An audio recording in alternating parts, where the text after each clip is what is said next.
If you're trading for a 3-month time horizon and it falls 50% on you, well, you've got it dead wrong because your time horizon is different. So I am looking to add more to my positions into this kind of market because I don't think anything's changed. Nothing's changed in the network adoption. Network slowed down a bit for the reasons we talked about before.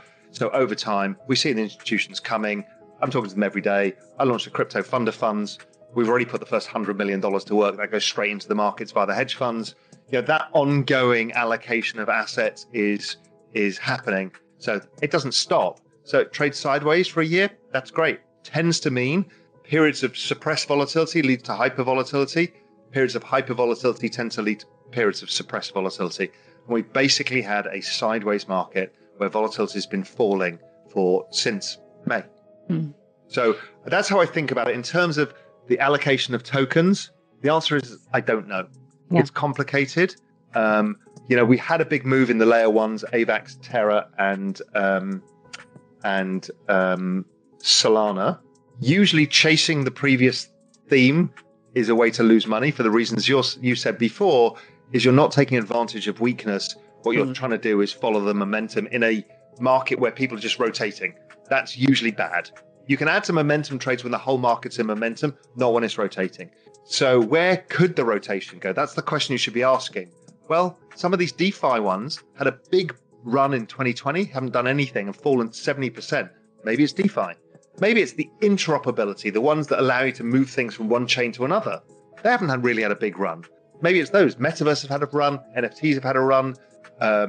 Layer ones have had a run. Ethereum's had a run. Bitcoin's had a run. So you need to be thinking, okay, what hasn't had the run yet?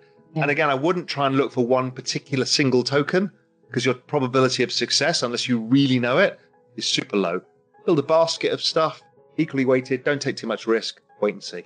My view, and it has been all year, and I've been looking at this whole junction all year because I think it's the bigger trade, is I think the Fed are not going to deliver what they say. I looked at every recession going back to 1963, and almost every single time there is a growth scare early on because the economy's not fully stabilized yet. So what happens is stimulus comes out of the economy, fiscal stimulus. The Fed start talking about tightening because inflation's risen, because the year-on-year rate of change and stuff like that. This time we've got supply issues. And then what happens is the Fed think about raising, and before you know it, growth evaporates again. And then the Fed actually end up cutting. So I think we will get a couple of rate rises in, potentially, maybe only one. That's my view. Why? Well, because I think by June, I think inflation's back down to 3%, and the ISM is probably closer to 52 than it is to 60. So you don't want to tighten into a falling economy going into an election. I know the narrative now is, well, they need to tighten to look like they're fighting inflation. Best thing to do is talk tough, get a rate hike in, maybe two 25 basis points in, then let the natural kind of ebbing and flowing of the economy work in your favor. You can say, we've beaten inflation, and then you can get a stimulus package through.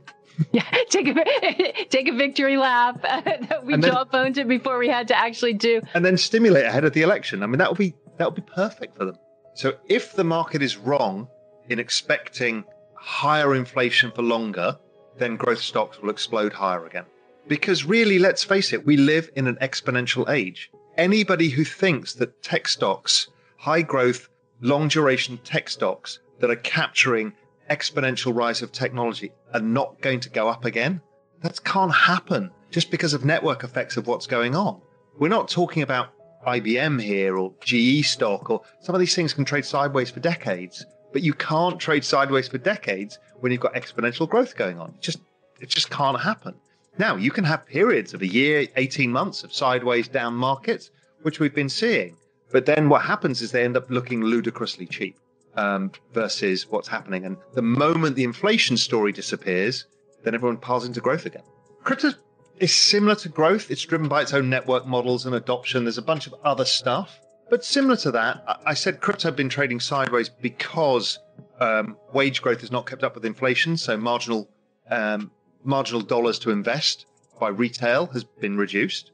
And I think that it gets partly caught up in the growth story, but there's no correlation really between bonds and crypto, the dollar and crypto. They're all passing correlations that come in and out. You know, suddenly the S&P is correlated for a bit and then it's not.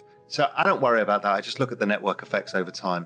But if the Fed increase the size of the balance sheet, then it's all correlated because you're lowering the value of the denominator. So that's why when the Fed increase the balance sheet, what you find is that everything goes up. Now, does it happen when the Fed decrease the balance sheet? Are they going to shrink the balance sheet? And does that crash the markets? If they do it, markets will stop going up as much because of the fact that you're increasing the value of the denominator. So it changes that. So yes, we saw it last time around. There was a period of time as the Fed were reducing the size of the balance sheet. No, they kept the balance sheet stable. Stocks were sideways for a while. But then even with a stable balance sheet, stocks took off again because the growth story is still underlying. What the market won't like is raising rates. It took 8 times before the market cracked last time. So it never happens on the first couple of goes. The market has a wobble, but then it shakes it off. So it took 8 times last time, and it took the balance sheet taper. And then the market started rolling over. So we've got inflation. What happens? You raise rates. What happens? Markets eventually slow down. The economy slows down. Eventually the stock market goes down. And eventually the Fed come back in because they can't allow the collateral of the market, the equity market, the bond market, whatever, to fall apart. So then they stimulate again. So I'm like, well, it's kind of a never-ending cycle of even if it comes off, it stimulates. So I'm not worried by it, really, I guess. Do you want to know one thing about crypto? I made over 3,000% in profit in a few weeks. Fact is, the traditional financial system, the traditional money system makes you poor, not rich. If you want to earn $500,000, $1 million, you have to wait until you're 50, 60, 70 in the traditional financial system, and you probably will still be broke. And you will be old. This is not a sexy combination, as you can imagine. But the question is, how can you start in crypto and make these profits? Where to invest? Where to start? My name is Gunnar and I'm from Germany, as you can hear, and things are a little bit different in Germany. More about that later on. Fact is, there are lots of different cryptocurrencies. It's a gigantic universe where beginners and professionals get easily lost. But there is light at the end of the tunnel. There are 7 key steps you need to follow to become successful in this market. You have to know them, and if you fail one of them, it's literally impossible to succeed in this market. Just an example, one of the key points is your exchange, and one of the biggest are, for example, Binance and Coinbase. These are trusted and well-established exchanges, but, and this is a big but, you won't find the super profitable coins on those exchanges. The unknown super profitable coins that get gigantic profits are not traded on those kind of exchanges. They are traded on much smaller insider platforms that are barely known. And I can tell you what those super secret exchanges are and why they are so profitable. And another super important thing are the right information sources. The point is, the internet is gigantic. There are hundreds and hundreds of YouTube channels, blogs, pages, and much more. And there are also market makers and influencers. For example, Elon Musk, he is not a crypto guy, but the moment he recommended Dogecoin, it went through the roof, to the moon, so to say. But why did he recommend it? Where did he hear it from? He didn't hear it from newspapers. And believe me, he is listening to someone. But you have to know who, and you have to react before he is reacting. This is really, really important. And these are only 2 of the 7 steps you have to follow in order to be successful in crypto. And if you want to know all of these steps in much more detail, and if you want to have a comprehensive checklist, here's what you should do. There is a link below this video. Click on this link and you will get the opportunity to subscribe to my channel. Click on the link and you will see a video where I explain the next steps. So see you soon. Click on the link now. I'll see you there.